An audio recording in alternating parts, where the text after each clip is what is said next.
ఇవాళ ఏకాదశి. ఈ ఏకాదశిలో ఎవరైతే ఈ యొక్క ఆధ్యాత్మిక చింతన వైపు అడుగు పెడతారో వాళ్ళ భవిష్యత్తు చాలా బాగుంటుందని శాస్త్రాలు కూడా చెప్తున్నాయి.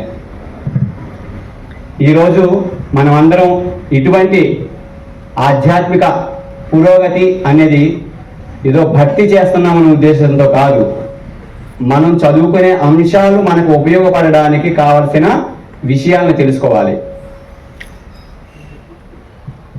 అందులో భాగంగా మనం ఈ యొక్క Bhagavad Gita based on Bhagavad Gita moral values చెప్పాలని ప్రయత్నం చేస్తున్నాం.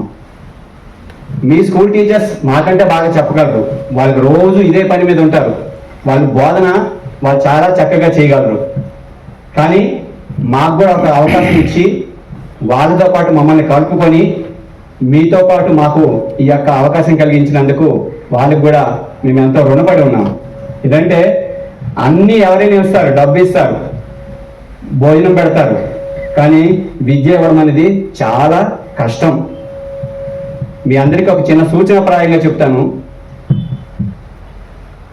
పంచతంత్ర కథలు మీరు విన్నారా? మనకు చాలా ఉండేవి. అలాగే సుభాషితాలు, విష్ణు శర్మ సుభాషితాలు అని ఉన్నాయి. అందులో ఒక చిన్న సుభాషితం చెప్తాను. సుభాషితం అంటే మంచి మాట. అన్నదానం పరందానం, విద్యాదానం అతఃపరం, అన్నేన క్షణికా తృప్తి యావజ్జీవంచ విద్యయా. మనం చాలా కార్యక్రమాల్లో చూస్తుంటాం, దానాలు అన్నింటిలో కన్నా చాలా శ్రేష్టమైనది గొప్ప దానం ఏదంటుంటారు? అన్నదానం. చాలా చూస్తుంటాం కదా, మనం ఎక్కడో అన్నదానాలు అవుతుంటే వెళ్తుంటాం కదా, కానీ అది ఎంత గొప్పదో కూడా మనం తెలుసుకుందాం. ఈవేళ అన్నదానం అయింది, కొంతమంది సామూహికంగా ఏర్పాట్లు చేశారు, విరాళాలు ఇచ్చారు, వస్తు రూపంలో ఇచ్చారు, కొంతమంది సేవ చేసి ఆ యొక్క కార్యక్రమాన్ని ముందుకు తీసుకెళ్లారు. ఆ కార్యక్రమాన్ని ముందుకు తీసుకెళ్లేటప్పుడు చాలా మంది అన్నదానంలో ఉండి తిన్నారు, చాలా బాగా పెట్టారు ఇవాళ అన్నదానాన్ని, చాలా తృప్తిగా ఉంది అని అంటారు. ఓకే, ఒక రోజుకైతే అన్నదానం తృప్తిగా ఉందని మనం సాటిస్ఫై అవుతాం. ఆ రోజు రాత్రికి మళ్ళీ ఎవరైనా అన్నదానం చేస్తే వెళ్ళాలనిపిస్తుందా లేదా? అలాగే రోజు మనకి అన్నదానం చేసేవాళ్ళు దొరుకుతారా? కానీ అన్నదానానికంటే మించింది విద్యాదానం. యాక్చువల్గా అన్నదానం యొక్క విశిష్టత కూడా చాలా మందికి తెలియదు. అన్నదానం అనేది ఎప్పుడు ఎవరు చేయాలంటే పేదవారికి చేయాలి. ఎందుకంటే వాళ్ళు ఆకలి దప్పులతో ఏదో ఒకటి కడుపు నింపుకొని కాలం గడుపుతుంటారు. సరైన భోజనం చేయలేక ఆరోగ్యం క్షీణించి వాళ్ళు చాలా ఇబ్బంది పడుతుంటారు. అటువంటి వాళ్ళ కోసం అన్నదానం పెట్టారు. కానీ అది మోడర్న్గా మారిపోయి దాని యొక్క విషయాలంతా కూడా పూర్తిగా అర్థం కాకుండా పోయింది. అయినప్పటికీ దాన్ని అన్నదానం ప్రాశస్త్యం అయితే ఉంది, అన్నదానం చేస్తే చాలా మంచి జరుగుతుందని. కానీ ఎన్నాళ్ళు చేయగలం? 100 రోజులు మనం అన్నదానం చేసి 101వ రోజు 101వ రోజు మనం అన్నదానం చేయకపోతే తిడతాం వాడిని. సర్వసాధారణంగా జరుగుతున్న పది అదే. ఎందుకంటే 100 రోజులు తిండి పెట్టాడు, 101వ రోజు తిండి పెట్టలేకపోయాడు, మరి ఈరోజు నా పరిస్థితి ఏంటి, నేను ఈరోజు ఎవరి దగ్గరికి వెళ్ళి తినాలి అనే ఆలోచన వస్తుందా లేదా? అలాంటి ఆలోచన వచ్చిందంటే ఇన్ని రోజులు చేసిన అన్నదానం ఫలితం కూడా తగ్గిపోతుంది.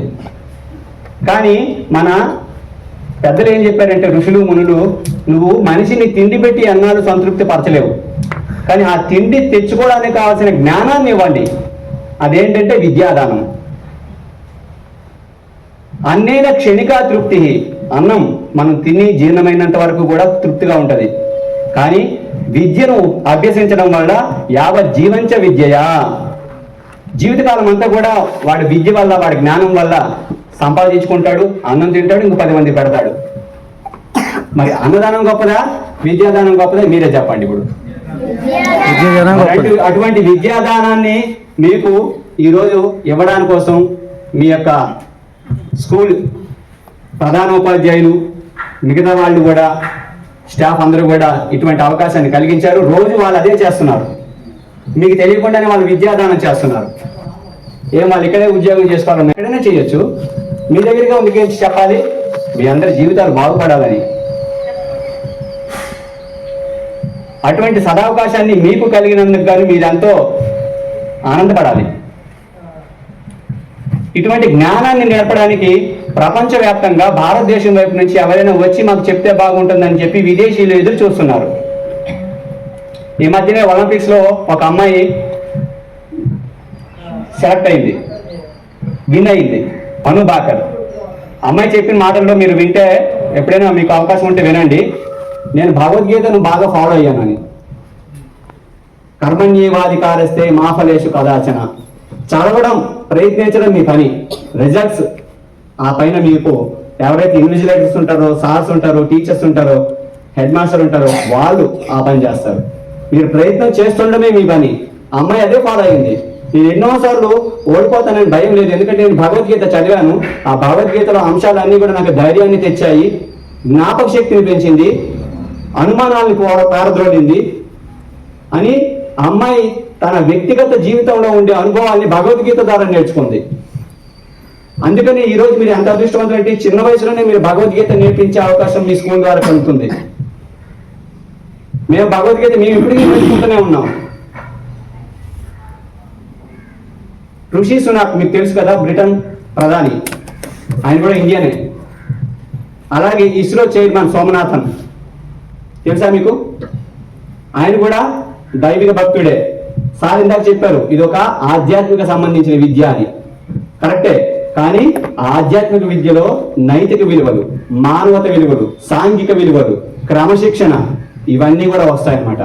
భగవద్గీత అనేది ఒక మహాభారతంలోని ఒక భాగం. ఈ భగవద్గీత ఎక్కడ జరిగింది, ఎప్పుడు జరిగిందని కొద్ది నిమిషాలు మీకు చెప్తాను.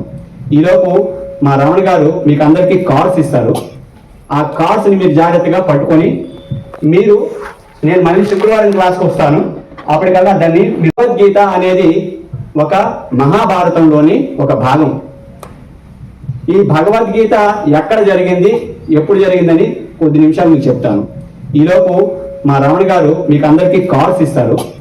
ఆ కార్డ్స్ని మీరు జాగ్రత్తగా పట్టుకొని నేను మళ్ళీ శుక్రవారం క్లాస్కి వస్తాను, అప్పటికల్లా దాన్ని మీరు రాసి హ్యాండ్ రైటింగ్ చేసి చెప్తాను. అది ఎప్పుడు ఎన్నిసార్లు రాయాలని ముందైతే ఒకసారి కార్డు పట్టుకొని అందరూ జాగ్రత్తగా పరిశీలించండి, మీతో చెప్పిస్తాను. అయితే ఈ మహాభారత యుద్ధం అనేది మన భారతదేశంలో కురుక్షేత్రం అనే ప్లేస్లో జరిగింది. ఆ కురుక్షేత్రం అనే ప్లేస్లో మహాభారత యుద్ధం జరుగుతున్న సమయంలో కృష్ణుడు అర్జునుడికి సపోర్ట్ చేస్తూ రథసారథిగా కృష్ణుడు ఉన్నాడు అర్జునుడి దగ్గర. ఆ యుద్ధం చేయడానికి అర్జునుడికి భయం వేసింది. భయం వేస్తే ఆ భయాన్ని పారద్రోలడానికి కోసం, ఆ భయాన్ని పోగొట్టడానికి కోసమే ఈ యొక్క మహాభారతంలో భగవద్గీత రూపంలో అర్జునుడికి బోధ చేశాడు, అన్ని నేర్పించాడు. నువ్వు భయపడొద్దు. ఆ భయం పోవాలంటే మనం కూడా ఎవరైతే అర్జునుడు యుద్ధం చేయడానికి భయపడితే కృష్ణుడు ఆ బోధ చేస్తే అర్జునుడు విజయం సాధించాడో, మనం కూడా చదువుకునే విద్యలో భయం పోతే మనం కూడా విజయం సాధిస్తాం. ఈరోజు భగవద్గీత అనే విషయాన్ని మనం తెలుసుకుంటున్నాం. ఇది ఏదో ఒక మొక్కుబడిగా తీసుకోకండి, ప్రాక్టికల్గా తీసుకోండి. మీరు అందరూ కూడా మేము ఏదైతే నేర్పించాలని ప్రయత్నం చేస్తున్నామో ఆ ప్రయత్నానికి మీరు కూడా ముందుకు వెళ్తుండండి.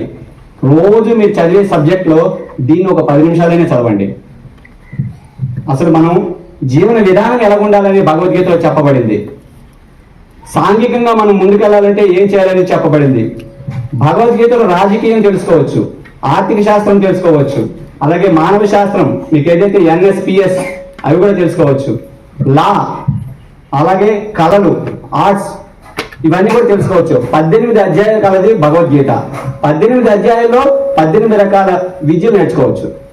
ఈ 18 అధ్యాయాల్లో 700 శ్లోకాలు ఉన్నాయి.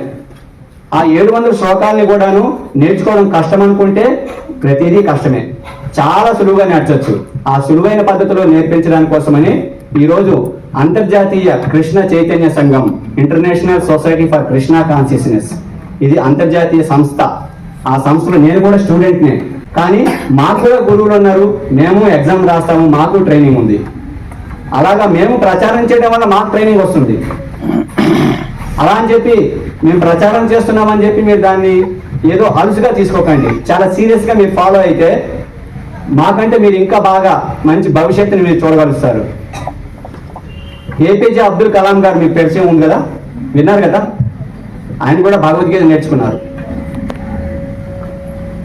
ఆయన బయోగ్రఫీ మీకు చదివితే మీకు తెలుస్తుంది. మహాత్మా గాంధీ, ఆయన చేతిలో ఒక బుక్ ఉండేది, చాలా మంది చాలా రకాలుగా చెప్తారు, కానీ ఆయన కూడా భగవద్గీతనే ఫాలో అయ్యారు. అహింస పరమో ధర్మ, మహాత్మా గాంధీ నానుడే కదా, విన్నారు ఎప్పుడైనా? అంటే ఎవరిని హింసించకుండా ఉండడమే శ్రేష్టమైన ధర్మం. అది ఎక్కడి నుంచి నేర్చుకున్నారంటే ఆయన కూడా భగవద్గీత నుంచి నేర్చుకున్నారు. ఒకానొక సమయంలో మహాత్మా గాంధీని కూడా జైల్లో పెట్టారు, మీరు విన్నారు కదా లెసన్. ఆ జైల్లో పెట్టేటప్పుడు కూడా ఆయన ఏమి బాధపడలేదు.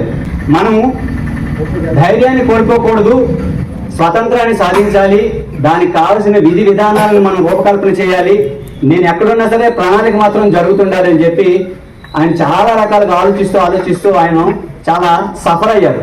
ఆ సఫర్ అయ్యేటప్పుడు నాకు ఏదో ఒక ఐడియా కావాలి, నేను ఏం చేస్తే బాగుంటుంది అనే ఐడియా కోసం ఆయన భగవద్గీతనే ఫాలో అయ్యారు. అలాగే ఎంతో మంది మహనీయులు, ఈ రోజు మనం చెప్పుకుంటున్న మహనీయులు అందరూ కూడా భగవద్గీతను ఫాలో అయిన వాళ్ళే. అటువంటి మహనీయులుగా మీరు కూడా తయారవ్వాలని, మీరు కూడా భగవద్గీత నేర్చుకొని మీ యొక్క జీవితాల్ని ఉజ్వలంగా మార్చుకోవాలని ఈ యొక్క concept. Every action is the equal and opposite reaction. మనం ఏ విత్తనం వేస్తే అదే మొక్క వస్తుంది. అలాగే మీరు ఏ దాన్ని అయితే మంచిగా ఫాలో అవుతారో మీ యొక్క భవిష్యత్తు కూడా ఆ విధంగానే మారుతుంది.